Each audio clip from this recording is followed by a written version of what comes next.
Olá pessoal, nesse vídeo eu vou falar sobre qualidade de produto de software. Esse tema está inserido dentro de um tema maior chamado qualidade de software. A qualidade de software elas pode ser vista sob a perspectiva do processo ou sob a perspectiva do produto. A perspectiva do processo ele vai avaliar a empresa, né? A forma como o produto de software está sendo desenvolvido, enquanto a qualidade de produto vai avaliar, vai discorrer sobre a qualidade do produto resultante. Vamos tentar colocar no contexto de um exemplo. Se a qualidade do processo iria estar avaliando a empresa. Então, por exemplo, a Microsoft e a qualidade do produto, o produto em si. Então, por exemplo, o MS Office. O nosso objetivo ao falar de qualidade de produto é conhecer as características e as normas que estão relacionadas à qualidade de produto de software e entender como é que nós podemos fazer a avaliação da qualidade de um produto de software.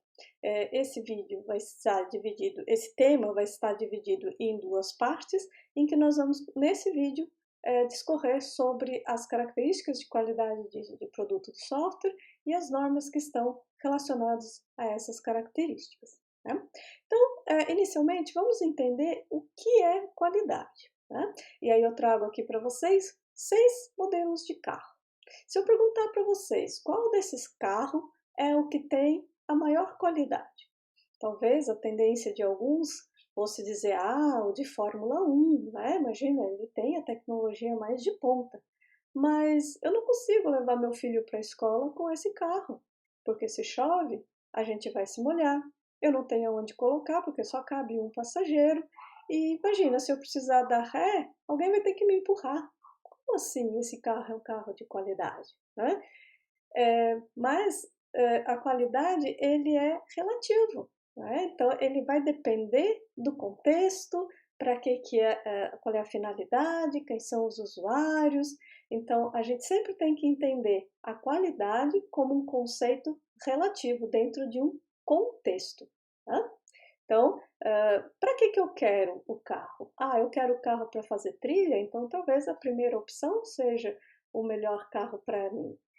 Se eu quero um carro que seja econômico, né, então talvez o segundo carro da linha de baixo. Se eu estou preocupada com o meio ambiente, eu quero energias renováveis, então talvez o primeiro carro da linha de baixo seja a melhor opção. Então, dependendo dos meus objetivos, dependendo do contexto, eu vou ter um melhor carro do que o outro dentro desse contexto, dentro desse cenário, certo? Então, a qualidade de software pode ser entendida como conjunto de características que devem ser satisfeitas em um determinado grau, de modo que o software satisfaça as necessidades dos seus usuários. Então, vejam que nós temos aqui, na definição de qualidade de software, né, as necessidades do usuário. Então, para que o usuário quer? Quem é o meu usuário? Sempre na perspectiva, então, da finalidade para qual ele foi criado, para que tipo de usuário foi criado e em determinado grau. A gente não pode ler as características de qualidade sempre da mesma forma para todos os contextos, porque tem produtos que exigem níveis maiores de segurança, por exemplo, um sistema bancário, e tem sistemas que não exigem segurança, por exemplo, um simples bloco de notas. Né? Então, as características de qualidade elas vão variar de acordo com o contexto das necessidades dos seus usuários e vão variar de grau. Tá? A maioria das pessoas pode ficar chocado se dizer que eu posso ter um produto de software que tenha erros e mesmo assim ser considerado um produto de qualidade. Como assim? Né? Como assim? Trago um exemplo para vocês. Né? Nós temos aqui 2 jogos que são do mesmo tipo, vamos dizer assim. São 2 jogos de beisebol. Né?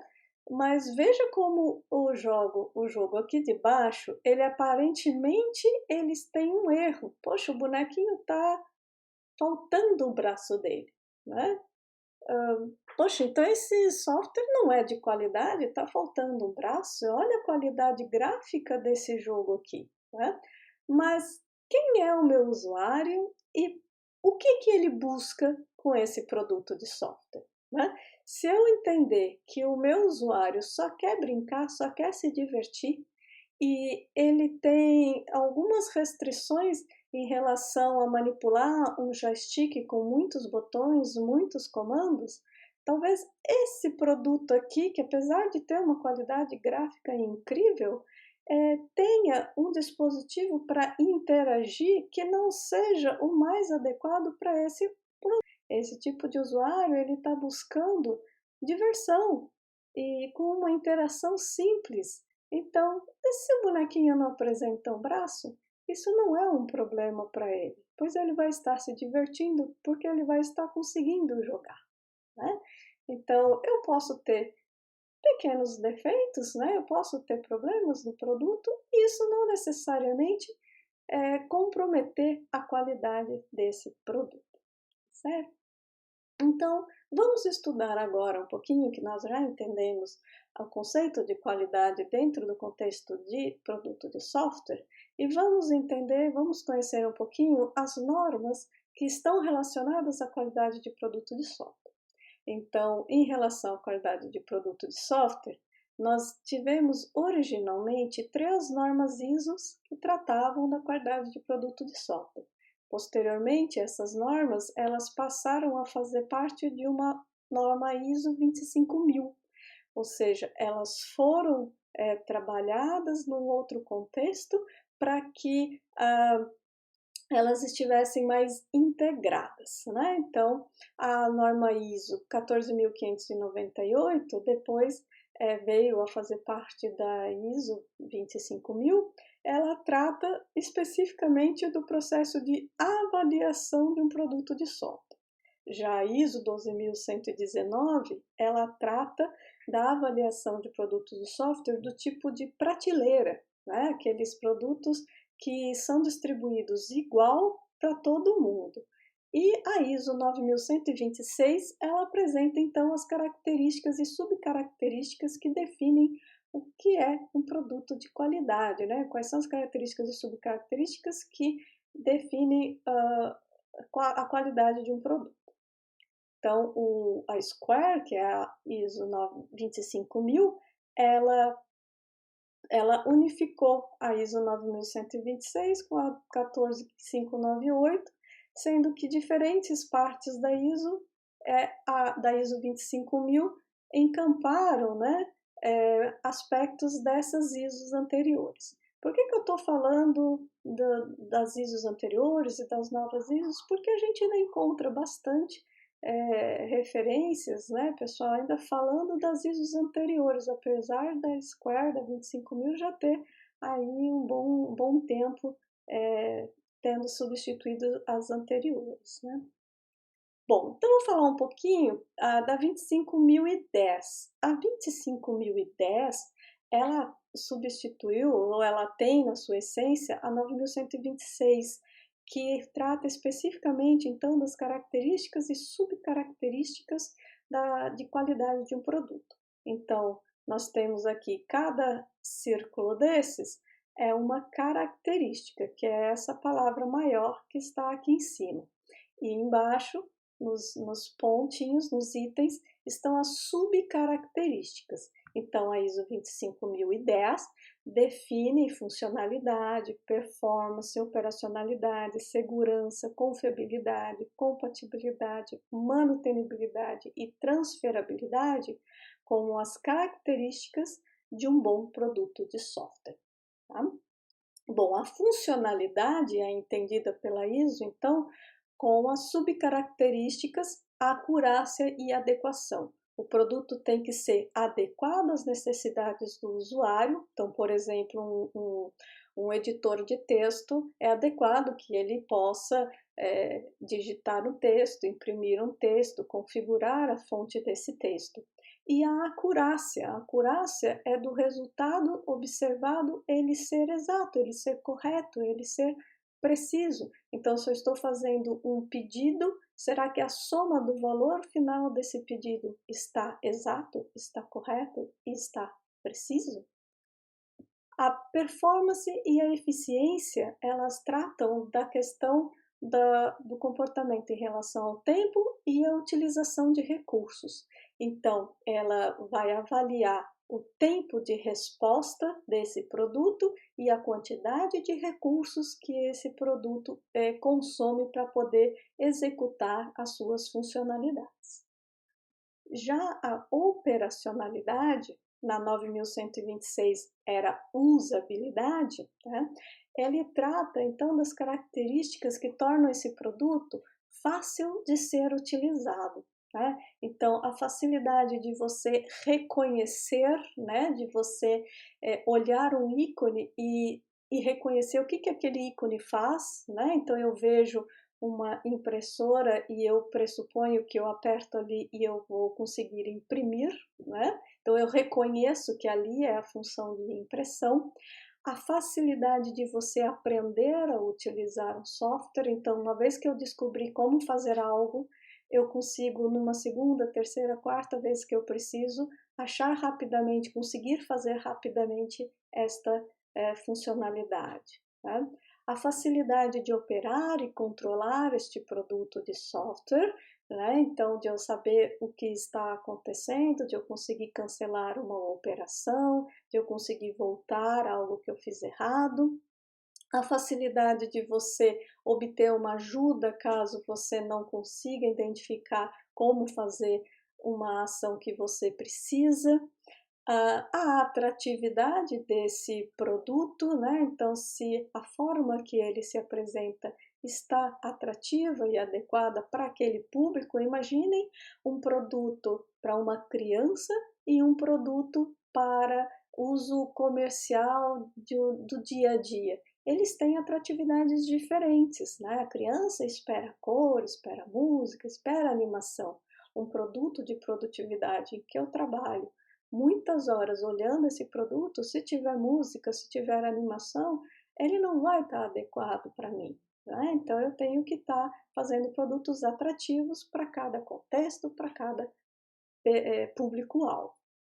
E a 25010 incorporou também a subcaracterística de acessibilidade, que vai avaliar a adequação então desse produto para pessoas com necessidades especiais.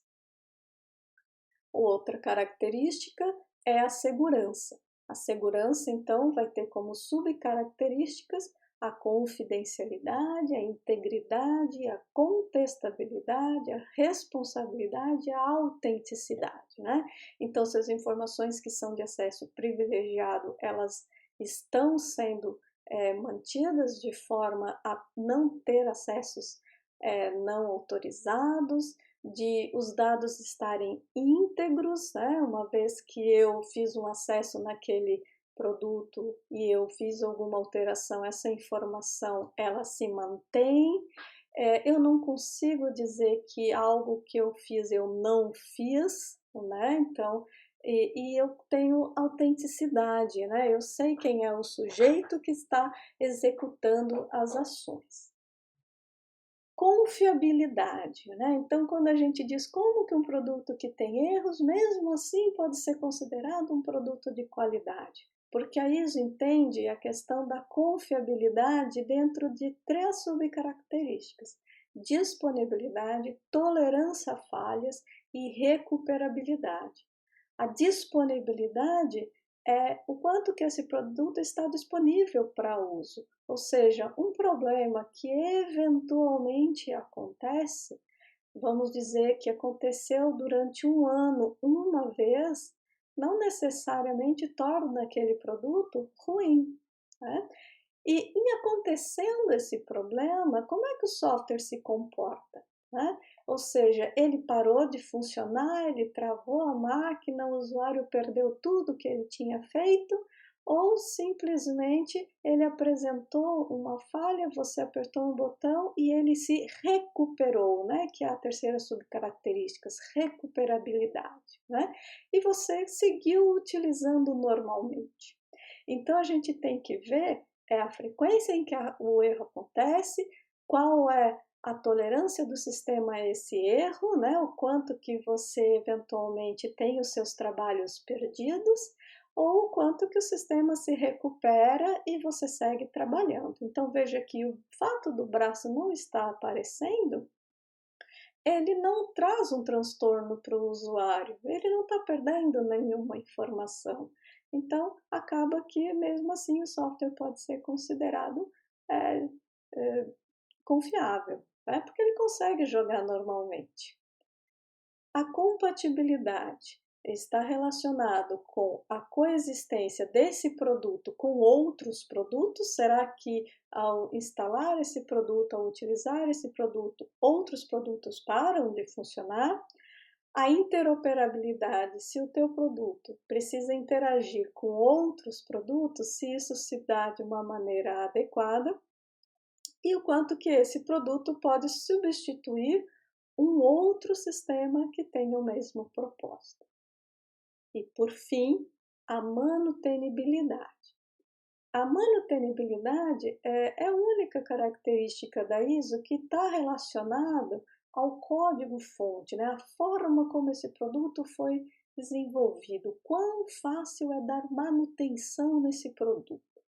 Então, ele está relacionado com a modularidade, a questão dos componentes, né, desse código-fonte, a capacidade de você estar reutilizando os seus componentes, a facilidade de analisar a causa de uma eventual falha, facilidade de você modificar esse produto, a estabilidade, ou seja, depois que você modifica, o quanto esse software continua estável e o quão é fácil você testar esse produto. Então, é a única característica da ISO que está relacionada aos fontes, né?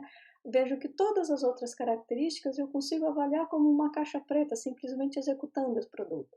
A manutenibilidade, nós precisamos olhar a forma como o produto foi desenvolvido, para que eu não olhe a qualidade do produto somente sobre aquela versão que está ali sendo executada, mas eu também consiga avaliar se esse produto sofrer alterações, se ele tende a continuar um produto com a mesma qualidade.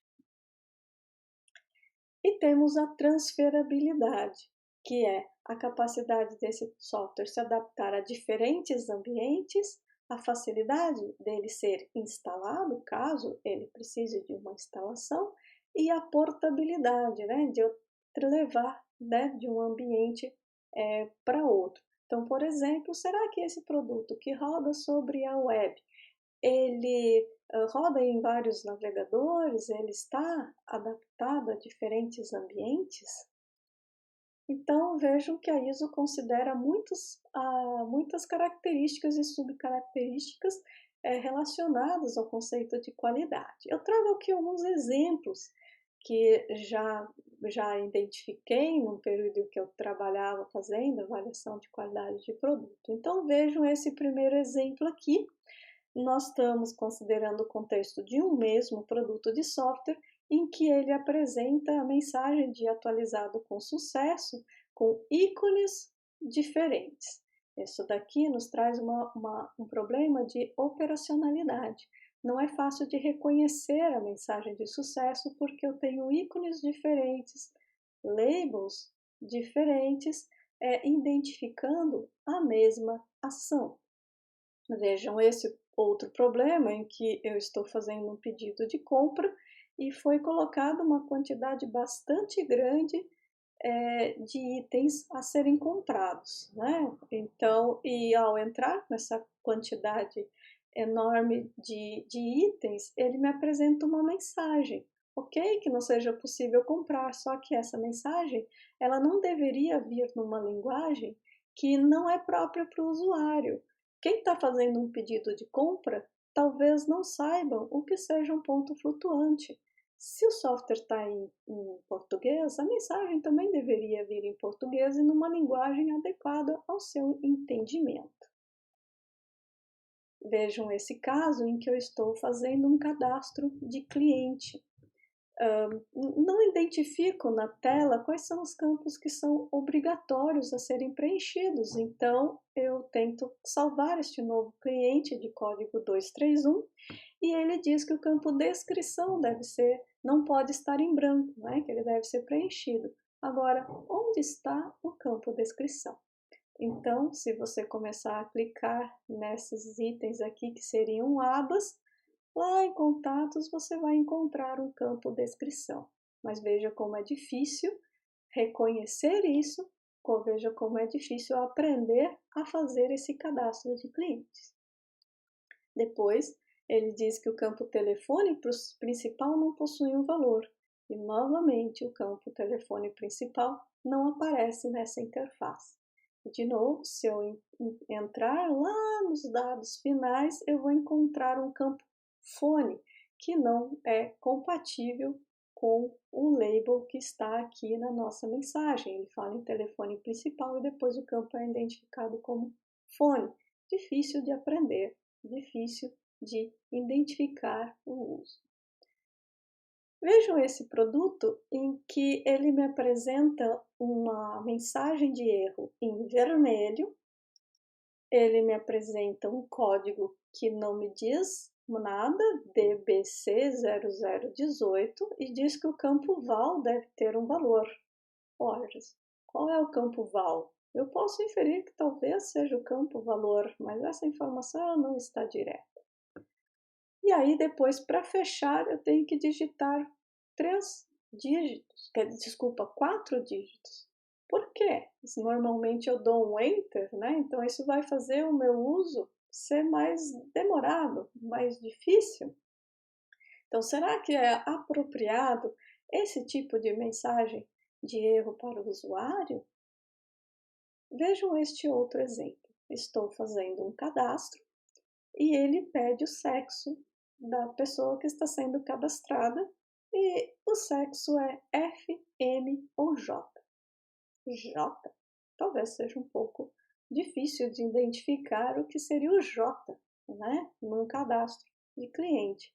No caso aqui, depois de acessar a documentação, nós conseguimos identificar que o J seria pessoa jurídica. Mas convenhamos que tratar uma pessoa jurídica sobre o label de sexo não seja também muito fácil de você entender como operar esse produto de software. Aqui nós temos um erro que nos gerou um problema de confiabilidade porque ele não teve tolerância à falha, ele simplesmente travou o sistema. Foi necessário fechar toda a aplicação e abrir novamente. Então, temos aqui uma falta de tolerância à falha. E se eu tiver perdido os dados do meu cadastro, ele também deixa a desejar em recuperabilidade. Nesse caso, estava avaliando o portal de inovação do Ministério da Ciência e Tecnologia, tentando cadastrar um curso de qualidade de software, o qual eu estava ministrando. Queria criar uma comunidade para debater este assunto. Vejam que não me deixou criar este produto, essa comunidade, porque ele apresentou um erro de inconsistência. A palavra curso na interpretação do produto trazia uma sigla inadequada, mas na verdade, creio eu, não estava fazendo nada inadequado. Então, ele está não avaliando corretamente as características das informações que ele estava solicitando. Então, o conceito de qualidade ele é muito amplo, tem muitas situações possíveis no produto que nós podemos avaliar, identificar e estar melhorando, então, os nossos produtos de software quando a gente olha essas características. Existe também, então, a ISO 25051, que ela trata da avaliação de qualidade de softwares de prateleira, né, dos COTS. Né? Essa norma, então, ele se aplica aos pacotes de software. Né? E quando a gente diz um pacote de software, a gente está falando do conjunto completo e documentado de programas fornecidos a diversos usuários para uma aplicação ou função genérica. Então, quando a gente fala isso, eu digo, eu não estou olhando só o software em si. Veja que entendemos o conjunto completo e documentado. Então, quando a gente avalia um pacote de software que está sendo oferecido para uma ampla gama de usuários, nós temos que olhar tudo o que compõe esse produto, inclusive a documentação. Então, essa ISO avalia os pacotes de software sobre esse prisma. Exemplos de pacotes são os processadores de textos, planilhas eletrônicas, editores gráficos, enfim, todo tipo de produto que é distribuído de uma mesma forma para vários usuários. Então, a ISO 25051, ela traz essa estrutura aqui, em que as seções 5, 6 e 7 são as que mais nos interessam, né? Que é a estrutura dessa ISO. Ela trata então de definir quais são os requisitos que devem ser avaliados em um produto de software do tipo prateleira. Tá? Então, nós temos que avaliar a descrição do produto, a documentação do usuário e a qualidade do programa propriamente dito. Descrição do produto é as informações que estão disponíveis para o usuário decidir sobre a compra dele. A documentação do usuário se refere às orientações, às instruções para poder operar e aprender a utilizar aquele produto. E a qualidade do software propriamente dito, então ele observa a ISO 25010 naquelas características e subcaracterísticas que nós acabamos de ver. Ele trata também, essa ISO, sobre os requisitos para documentação de testes. Então, como elaborar um plano de teste, a descrição dos testes e o resultado desses testes. E apresenta também instruções para fazer a avaliação de conformidade. A avaliação de conformidade deve ser levada em consideração os pré-requisitos, em que nós temos que observar, então, tudo aquilo que o fornecedor diz que deve estar disponível para que um usuário qualquer possa utilizar. Então, por exemplo, se para utilizar um determinado produto eu preciso passar por um treinamento, eu tenho que fazer a avaliação após receber este mesmo treinamento.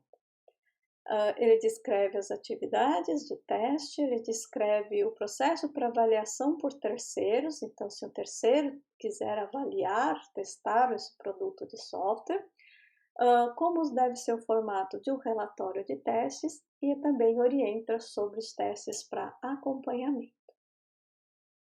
Como que nós fazemos a avaliação então da qualidade do produto? As normas, elas tendem a ser bastante genéricas. Nós precisamos de um método para fazer a avaliação da qualidade. O MedPros é um exemplo de um método que avalia a qualidade de um produto de software do tipo prateleira. E ele avalia sobre a visão do usuário. Então, ele não vai avaliar as questões de manutenibilidade, mas ele vai buscar avaliar todas aquelas outras características da ISO que nós acabamos de ver. Né? Então, ele avalia a interface do produto, o software propriamente dito, a descrição do produto, a documentação do usuário e também, caso o produto seja um produto de software distribuído com embalagem, a própria embalagem do produto também deve de ser avaliada. O MedPros, então, possui vários itens que são avaliados. Ele tem o formato de um checklist, em que vão ter vários itens avaliados em cada uma dessas seções que eu acabei de relatar para vocês. O método completo, ele possui mais de 500 itens de avaliação, então, distribuídos nessas categorias que nós mencionamos, sendo que essas características, que esses itens de avaliação são baseados em normas ISO que nós acabamos de ver. Então, para que serve o MedPros? Ele pode ser utilizado, então, enquanto você está desenvolvendo um produto de software, ele pode ser um checklist que ajuda você a verificar se você está atendendo aos itens, né, de avaliação. Então, indiretamente, se você está atendendo aquilo que a norma indica, pois se o método foi baseado nas normas, a tendência é de que ao fazer aqueles itens do checklist, vocês também vão estar atendendo aos principais pontos da norma. Se você está num processo de aquisição de software e você quer comparar diferentes produtos de software, então você pode aplicar esse método para fazer a avaliação desses produtos e identificar qual deles tem maior qualidade. E um terceiro ponto é para fazer a avaliação da melhoria do produto. Vamos supor que vocês tenham lançado um produto, eles estão no mercado e você quer melhorá-lo. Então, você pode fazer a avaliação do seu produto e identificar pontos que podem ser aperfeiçoados. A outra norma importante no contexto de qualidade de produto é a 25040. A 25040 ela trata do processo de avaliação. Espera-se que um bom processo de avaliação tenha essas 4 características, seja repetível, reprodutível, imparcial e objetivo. Né? Então, a ideia é que 2 pessoas executem um método, uma avaliação de um produto e eles cheguem a resultados que são considerados equivalentes. A ideia é que a avaliação ela seja totalmente imparcial, ela vai observar aspectos objetivos, aspectos da norma, e que ela seja objetiva, que você possa demonstrar, que você possa evidenciar o atendimento ou não aos critérios de qualidade. A ISO 25000, na 25004, ela prevê então um processo de avaliação em que você estabelece os requisitos de avaliação. Qual é o teu propósito? Por que você está avaliando? Identifica quais são os produtos que vão ser avaliados. Às vezes a gente não avalia o produto inteiro, pode eventualmente avaliar só uma parte para começar fazendo a melhoria dessa parte. E você especifica o modelo de qualidade. Né? Então, qual é o seu propósito? Eu quero melhorar a qualidade da interação, então talvez eu vou priorizar a minha parte de avaliação da interface desse produto. Né? Eu quero melhorar a documentação, enfim. Então, o teu modelo de qualidade ele tem que estar alinhado com o seu propósito.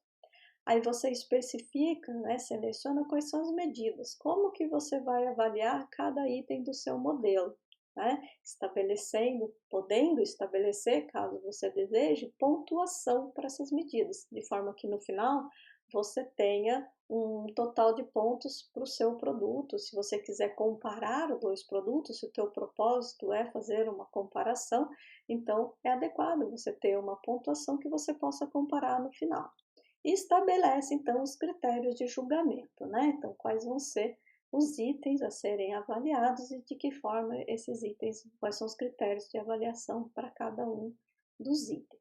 Você produz um plano de avaliação, então, quem vão ser os avaliadores, qual é o cronograma, quais são os equipamentos que vão ser utilizados, e depois, então, você executa essa avaliação, em que você vai para cada item do seu modelo, obter as medidas. Depois normalmente a avaliação então ela é feita por mais de um avaliador. Aí você compara os critérios entre os diferentes avaliadores. Às vezes um acha que atingiu totalmente, mas o outro acha que atingiu parcialmente. Então, eles podem debater sobre aquele critério. Às vezes o que colocou que atingiu parcialmente encontrou alguma situação que o primeiro avaliador não encontrou. E aí então eles vão decidir sobre esses critérios de forma a elaborar um relatório final com o parecer geral da qualidade daquele produto de software. E nós vamos então ficando por aqui. Espero que vocês tenham conseguido compreender o conceito de qualidade e conhecido as 3 principais normas que tratam da qualidade do produto de software. As características, subcaracterísticas de um bom produto, a norma que trata do processo de avaliação e a norma que trata especificamente na parte de um pacote de software. Até o próximo e lembre-se que esse é o primeiro vídeo de 2 que tratam desse tema, qualidade de produto de software. Não deixe de ver o próximo vídeo. Até breve.